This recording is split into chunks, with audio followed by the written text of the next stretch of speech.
Hi, and welcome back to Conversations on Natural Birth. I'm Mia White, author of the book Beautifully Born, Empowering Women for Natural Birth. In this video, we're talking about the environment that we're going to birth in. In the last video, we talked about how to prepare our environment to be conducive to beautiful birth where we feel safe. And in this one, it's continuing the conversation about what makes us feel safe because we're going to talk about who we allow into our birthing space, which is a very sacred space. It's a sacred time, and it's very personal. There's nothing wrong or right. We are so different as women.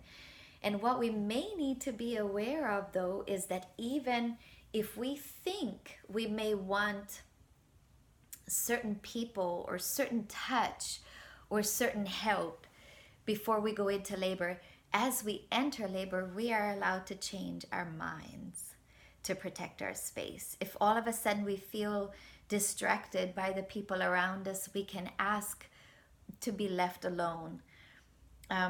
Even midwives are extremely sensitive to each woman being different. Every doula is sensitive to that, and they will want to find out who are you as an individual and what are your desires and your needs during birth.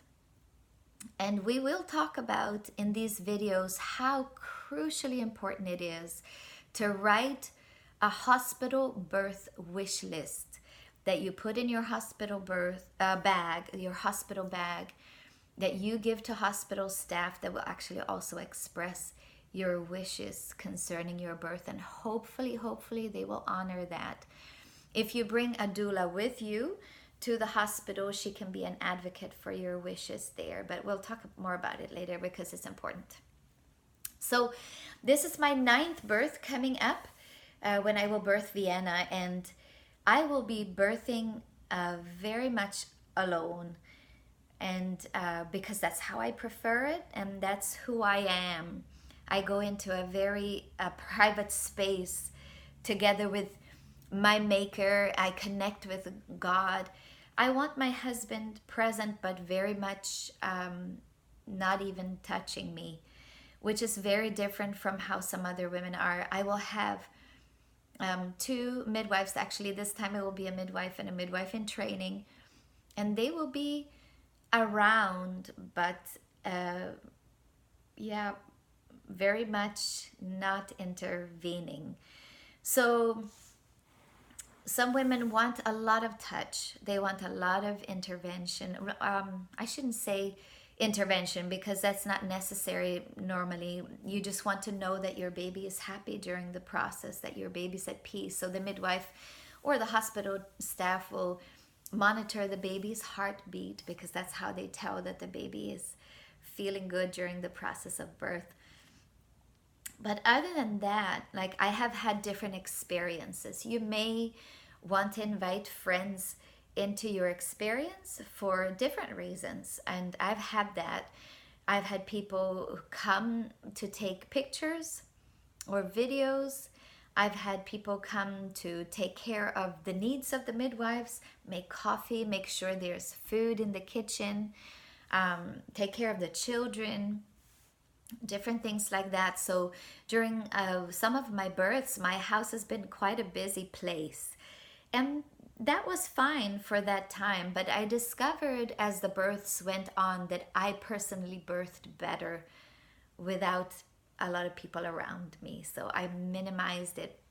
During one of my births, we had all of our children around the birth pool. I gave birth in water 2 times, and that was a beautiful experience. It was a beautiful experience for the children, very positive experience and emotional and amazing. But again, I discovered that I birthed better when I was very much alone. Some people want their husband or their partner to massage their back, to comb their hair, to give them wet cloths for their forehead, to constantly give them water. It's just really important that you have conversations with your husband about this ahead of time. so that he knows, because intuitively a man will not know. And that's important that we remember, they will not know how to treat a woman in labor unless we tell them.